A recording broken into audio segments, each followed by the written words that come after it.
English మాట్లాడడానికి భయపడుతున్నారా? అయితే మీకోసమే ఈ స్పోకెన్ ఇంగ్లీష్ క్లాసెస్. వెంటనే కాల్ చేసి జాయిన్ అవ్వండి. నమస్తే రమగారు. నమస్తే జీ.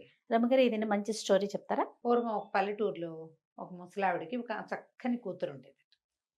వాళ్ళకి ఏమీ లేదు. వాళ్ళ ఆస్తి అంతా ఏదో జప్తయిపోయింది. భర్త మరణించాక ఆస్తులన్నీ పోగొట్టుకున్నారు. పోగొట్టుకుంటే ఈ పిల్ల బహు చక్కటిది. చుట్టుపక్కల వాళ్ళు కనపడతాయని ఆవిడ అసలు ఆ పిల్లని పెద్దగా బయటికి రానిచ్చేది కాదు. అయితే ఒకసారి ఒక గ్రామాధికారి దగ్గర వీళ్ళ పొలం కొంత చిక్కుకుపోయింది. ఇప్పుడు మాట్లాడడానికి వెళ్తే ఆయన ఎప్పుడో రేపో ఎల్లుండో మీ వాకిట్లో ఇంటికి వస్తానన్నాడు. ఆయన వచ్చేసరికి ఒక 60-65 ఏళ్ళ వాడు. ఆయన పెద్దవాడు.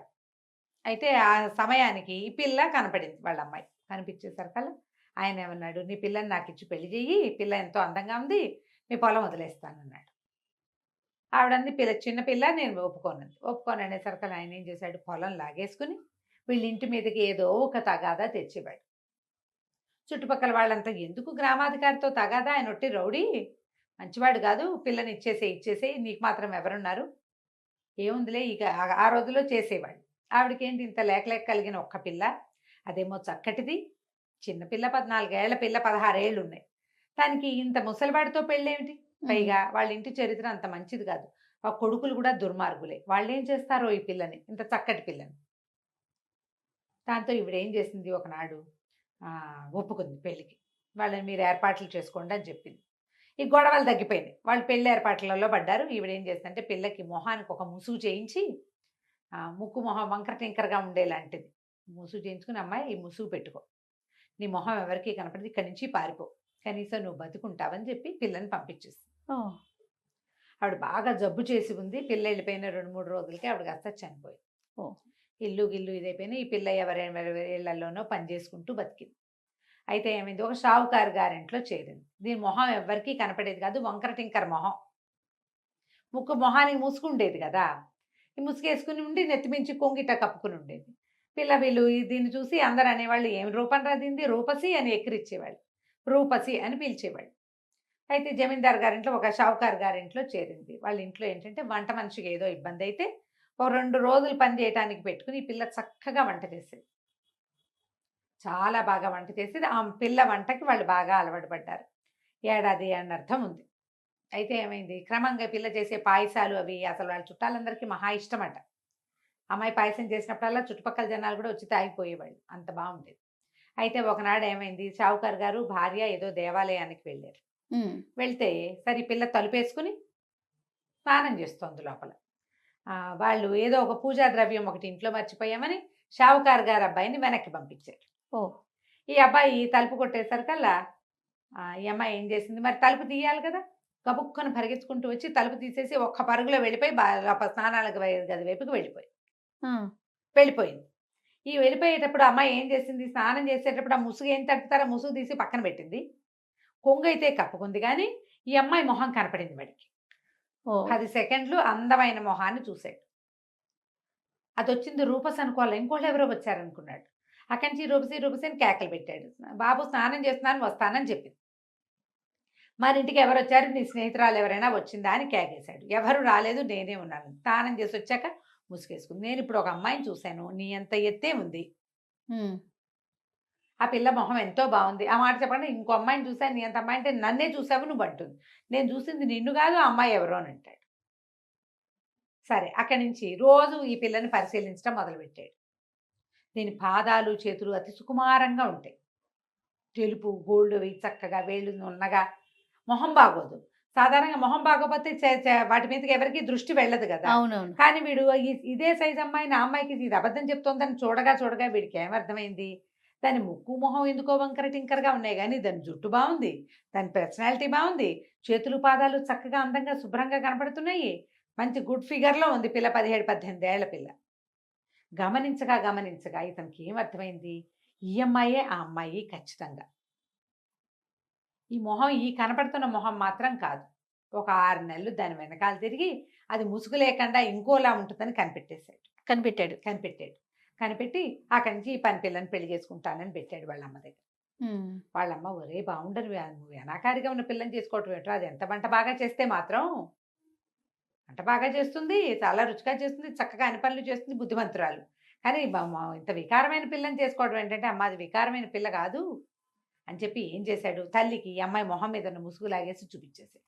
ఓ దాంతో తల్లి ఆశ్చర్యపోయింది, ఎంత చక్కటి పిల్ల, కాగడ వేసి వెతికినా మన వాళ్ళలో ఇట్టటి పిల్ల దొరకదు. ఇట్లా ఆలోచించుకుని బతిమలాడుకుని పిల్లనిచ్చి పెళ్లి చేసుకున్నారు. అయితే ఈ పెళ్లి చేసేసరికల్లా ఏమైంది, పెళ్లి చేయటానికి వీళ్ళకి ఒక మంత్రవాది అయిన పురోహితుడు ఒకడొచ్చాడు. ఆయన కన్నుబడింది ఈ పిల్ల మీద. అయ్యో ఎంత బాగుంది, ఈ పిల్లని ఎట్లాగైనా స్వాధీనపరచుకోవాలనుకున్నాడు. తీసుకెళ్ళిపోవటం కాదు, స్వాధీనం చేసుకోవాలి అంతే. చూస్తూ ఉండేవాడు వచ్చినప్పుడల్లా పరిశీలనగా. కొంతకాలం గడిచింది, పెళ్ళై 2-3 సంవత్సరాలు అయింది, 20 ఏళ్ళు దాటినాయి. ఆ పిల్లకి పిల్లలు కలగలేదని పిల్లల కోసం గురువారిని అడిగారు, గురుస్వామిని. అమ్మాయికి సంతానం కలగలేదు, ఇంకా పెళ్ళై 3 సంవత్సరాలు అయిపోయింది అని అడిగేసరికల్లా ఈయన ఏమన్నాడు, మాది మనకి రొట్టె విరిగి నేతిలో పడిందని, సరే ఏదో పూజ చేస్తానన్నాడు. పూజ చేస్తానంటే ఈ పిల్లకి మొదటి నుంచి ఆయన చూపులు నచ్చేవి కాదు. పైగా ఈయన మంత్రవాది, మగవాడి చూపును పచ్చికెట్టేస్తారు, ఆడవాళ్ళకి తెలిసిపోతుంది వీడు దురుద్దేశంలో ఉన్నాడు అని. సరే ఏం చేసింది, పూజ కూర్చోబెట్టారు. పూజకి ఎట్లా కూర్చోబెట్టాలి, ఏకాంతంగా కూర్చోబెట్టాలి. పూజ కూర్చోబెడితే ఆయన ఏం చేశాడు, ఆ పూజ బొంబం అన్ని డామ్ డిస్కు చేసి, అత్తగారు కూడా ఉన్నారు, ఏకాంతమేం కాదు ఉన్నారు అందరూ కూడా, కొన్ని వక్కలు చేతులు పెట్టి ఇవి నువ్వే తినాలని చెప్పాడు. ఈ పిల్ల ఏం చేసింది, కామ్గా ఈ ప్రసాదం చేయడానికి ఆ పాత్రలు ఈ పాత్రలు అన్నీ పెడితే ఆ పాత్రల్లో జారబెడిచేసింది. వేరే వక్కలేదో తనకి ఇంట్లో ఉన్నవి రొంటిని దోపుకున్నది ఒకటి నోట్లో వేసుకుని నవ్విలినట్టు చూపించింది. చూపించేసరికి ఇది మధ్యాహ్నం అయిపోయింది పూజ. సరే సాయంకాలానికి గురుస్వామి గారు వెళ్ళిపోయాడు. ఒక గదిలో ఆయనకు ఒక పెద్ద గది ఇచ్చారు, ఆయన ఆ గదిలో ఉంటే రాత్రి తలుపు కొట్టినట్టు వినిపిస్తే రూపసే వచ్చేసింది అనుకున్నాడు. ఆ వక్కలేమిటి మంత్రించి ఇచ్చాడు, వాళ్ళు రాత్రికి తన దగ్గరికి వచ్చేయాలి ఆ మంత్రంతో. తలుపు కొట్టేసరికల్లా వంటింట్లో ఉన్న పాత్రలన్నీ ఎగురొచ్చి ఈయన కావలించుకున్నాయి. పాత్రలో వేసింది కదా, గిన్నెలో వేసింది కదా, గిన్నెలు మైమరిచిపోయి వచ్చేసినాయి అనమాట. పాత్రలను కూడా లైన్ లో పెడతాయి అమ్మ వక్కలు. గురుస్వామి చచ్చి చెడి ఎటాగొట్టా వాటిని వదిలించుకున్నాడు. మళ్ళీ పూజ చేయించారు. ఈసారి ఏం చేశాడు, ఈయన ఒక ప్రత్యేకంగా ఒక పండిచ్చి ఈ పండు నువ్వే తినమన్నాడు. ఆ అమ్మాయి ఏం చేసింది, ఆ మంత్రించి ఇచ్చిన పండుని జాగ్రత్తగా పెట్టుకుని ఇంకో పండు తీసు తిన్నానంతే. వెళ్తూ వెళ్తూ పూజలో నుంచి బయటికి వెళ్ళిపోతూ ఆ సావిట్లో ఒక దున్నపోతూ గడ్డి మేస్తుంటే, దున్నపోతూ గేదెలు ఉంటే ఓ గేదె ముందు పడేసింది. ఆ గేదె అరటి పండు తినేసింది. ఓకే, అరటిపళ్ళు తింటాయి కదా కొట్లు, దున్నపోతులు, ఆ గేదెలు అన్నీ తింటాయి. గేదె తినేసింది. రాత్రికి మళ్ళీ గురుస్వామి గారి తలుపు తట్టింది. ఆ గేదె ఆయన వెనకాల పడి మరి మంత్రించబడింది, వాడి దగ్గరికి వెళ్ళాలని ఇక తెగ కుమ్మింది ఆయన్ని. సావు తప్పి కన్ను లొట్టపోయింది. ఈ తేప ఏం చేశాడు, తమలపాకులు ఇచ్చాడు 3వసారి పూజకి. ఆ అమ్మాయి ఏం చేసిందంటే ఆ తమలపాకుని ఈ చిన్న కొంగులో నుంచి చిన్న దారం తీసి ఒక పక్కన ఒక దుడ్డుకర్ర ఉంటే దుడ్డుకర్ర కేసు కట్టేసింది. రాత్రి దుడ్డుకర్ర గురుస్వామికి భరతం పట్టింది, అది చితకొట్టేసింది. ఏం చేయాలో తెలియలే, ఇట్లా మంత్రాలతోటి లాభం లేదు, మంత్రాలకు చింతకాయలు రాలవు, ఈ పిల్లని ఇంకోటి చేయాలని ఏం చేశాడు, వీళ్ళ ఇంట్లోనే ఒక అవుట్ హౌస్ లాంటి దాంట్లో ఉంటున్నాడు కదా, వీళ్ళని ఎక్కడికో దేవాలయానికో ఎక్కడికో అందరిని వెళ్ళి రండి అని పంపించి ఆ అమ్మాయి గదిలో ఓ పక్కగా తనవే చెప్పులు, ఓ కండువ, తర్వాత ఒక పాందాను, తమలపాకులు వేసుకునే బాక్స్ మగవాళ్ళు వాడేది పెట్టేశాడు.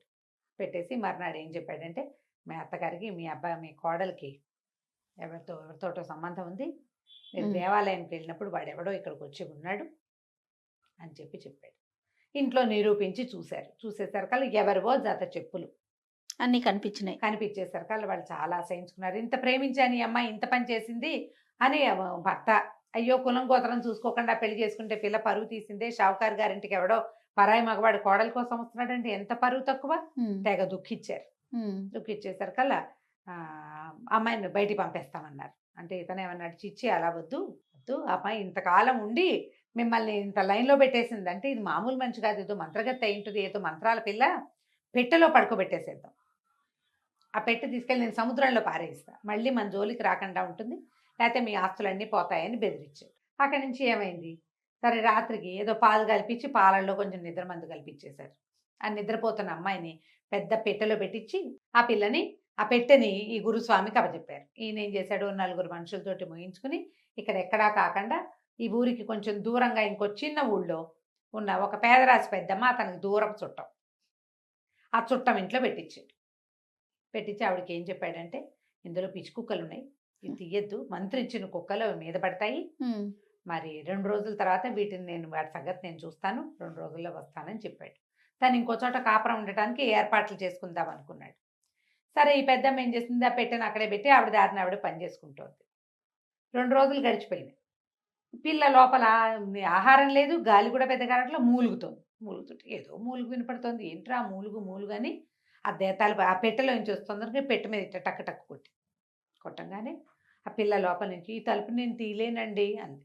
అనగానే ఆవిడ ఆశ్చర్యపోయింది, ఏంటి కుక్కలు మాట్లాడుతున్నాయి, ఉమ్. ఆడపిల్ల గుంతలే ఉంది, ఇదేమిటని. అమ్మాయి ఎవరమ్మాయి నువ్వంటే, షావుకారు గారి కోడళ్ళండి, నన్ను ఇట్లా బంధించాడు. నన్నెవరో ఇందులో పెట్టారండి అని చెప్పేసరికల్లా, అమ్మో కుక్కలు లేవా, ఎవరితో ఆడపిల్ల మాట్లాడుతోంది, షావుకారు కోడలంటే ఆ మధ్య పెళ్ళైంది, ఆ పెళ్ళే కాబోలని తలుపు తీసేసరికల్లా లోపల పడుకుని కనపడింది పిల్ల. ఉమ్, ఆ అమ్మాయిని లేవదీసి, ఏమిటమ్మాయి ఏమైందంటే, ఎటా బయట వచ్చానో తెలియదండి, మొన్న రాత్రి పాలు తాగి పడుకున్నాను, శుక్రవారం రాత్రి పాలు తాగి పడుకుంది, శనివారం పోయింది, ఇవాళ అది సోమవారం తెల్లవారిపోయింది.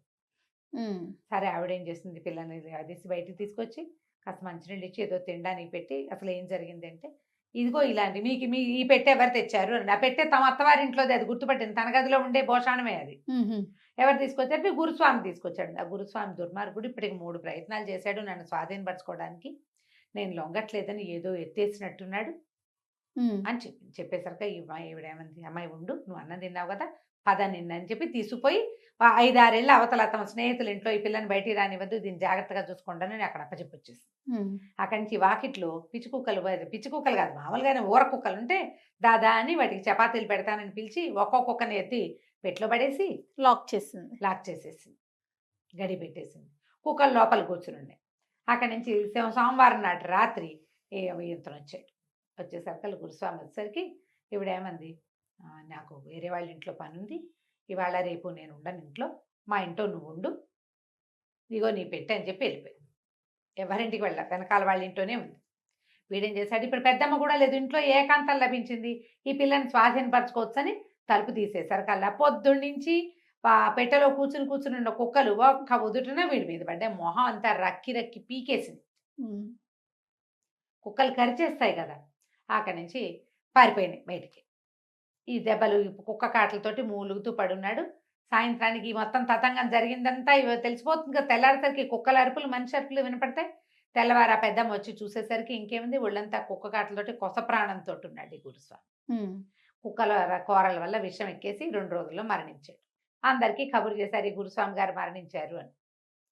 వీళ్ళేమనుకున్నారు, షావుకారు గారు, అయ్యో మన కోడల్ని పెట్లో పెట్టి వాళ్ళకి అప్పచెప్పాము, దాని ప్రభావం వల్ల ఈయన చచ్చిపోయాడు అనుకున్నారు వాళ్ళు. ఉహుం.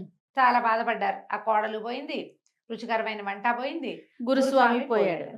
ఒక 10 రోజులు 15 రోజులు గడిచిన తర్వాత ఈ పెద్దమ్మ ఏమందంటే, అమ్మాయి మీ అత్తగారిని, మామగారిని, మీ ఆయన్ని ఇక్కడికి భోజనానికి పిలుస్తా, శుభ్రంగా నువ్వు వంట చేసి పెట్టని పిల్లతో వంట చేయించింది. షావుకారు గారింటికి కబురు చేసింది, గురుస్వామి మా ఇంట్లో మరణించాడు, ఆయన ప్రీతి కోసం 15 రోజులు అయిపోయింది కదా, భోజనాన్ని పెడదాం అనుకుంటున్నా, మీ ముగ్గురు రండి అని. ముగ్గురు వచ్చారు భోజనానికి. చక్కగా వడ్డిస్తే పదార్థాలన్నీ తిని, వీళ్ళకి తిన్న రుచి ఆ రుచి తెలుసు. ఆ, అత్తగారు కళ్ళ నీళ్ళ పర్యంతం అయిపోయింది, ఎంత బాగా వంట చేస్తుంది, అచ్చు అట్టాగే ఉందని. చివరికి కప్పుల్లో పాయసం పోసి పట్టుకొచ్చి ఇచ్చారు. పాయసం తాగేసరికి ఆ పిల్ల పాయసం చాలా ప్రత్యేకంగా చేస్తుంది కదా, కథలో ముందే చెప్పుకున్నాం.